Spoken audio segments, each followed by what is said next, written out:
In this video, I'm going to review how to use the production process report. This would be helpful for anybody who needs to create labor tickets and make sure material orders are marked because we're ordering them from vendors rather than shop stock. So siding and roofing mainly, but anyone who's using a subcontractor essentially.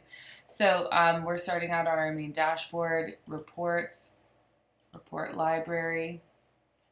And again, the report we're going to be talking about is this production process recap report right here. So you're just simply going to click on it. This report, when you naturally open it up, it's only going to have information on roofing and siding. It is filtered to those trades, but if any other trade wanted to use it, I'd suggest actions, copy as my report, go through that, save a copy, and then edit the copy. And then you would go to edit report. And right here where it says where order trade includes, you would simply click on this, and then under the value drop down list, you would just add or remove whatever trades you're wanting to specifically see. So that's how you can edit that really quickly to see other trade orders if that's what you need to look at.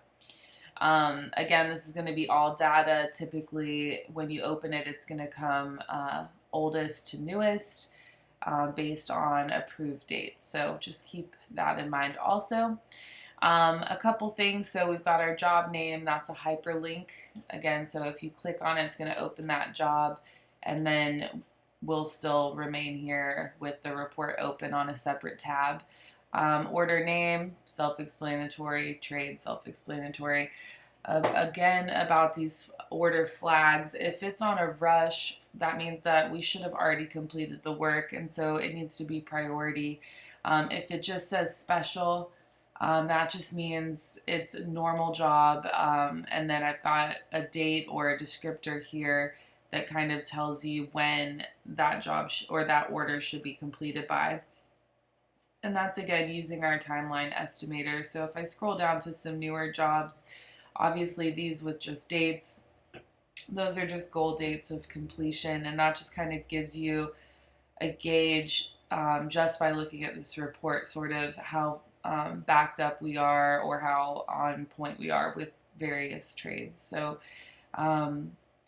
if you're in a job and you realize that it is past due and it doesn't say that and it's not on a rush flag, then definitely feel free to edit that to rush and then past due with this date, just so we can kind of keep track on, again, where we stand on these different job timelines essentially.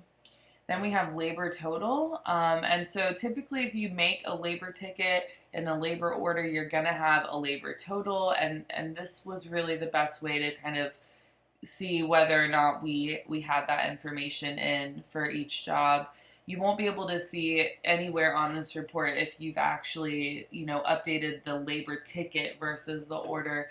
But I would say it's a pretty good guess that if you have entered the labor information that you've also updated the labor ticket. So again, if it says 0, that probably means it does not have a labor ticket and you need to go in there and make one.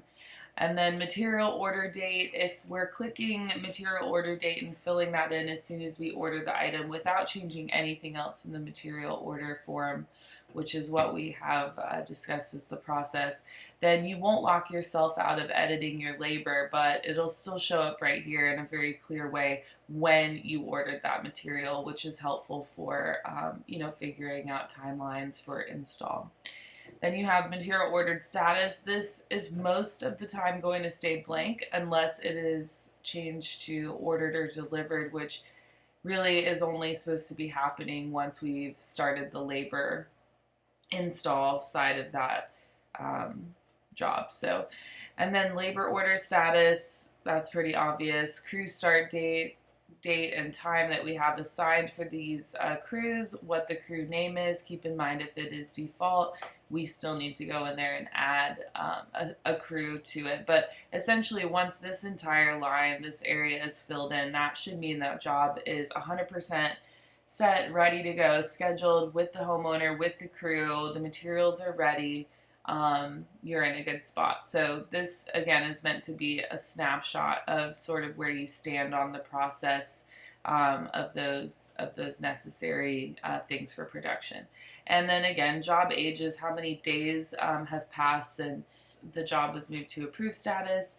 And then the final is just order status, which is just in there as a filtering mechanism, so not super important. But again, you're welcome to go to actions, make a copy, and then edit away. There's plenty of things that you can do and change. Remember, if you click edit columns, it's going to give you more information you can add, or you can click these X's to take away. And then obviously you have a variety of filters that are already created, which you can always click to edit them and change them a bit, or use the X to get rid of them completely. Don't forget, if you have made a copy of this and you've edited the report and it's looking the way you want, there will be a green save button that appears right up here. Make sure you go ahead and click that before you exit out, just so the next time you open the report, it'll be in the same format as you left it. Hope that was helpful.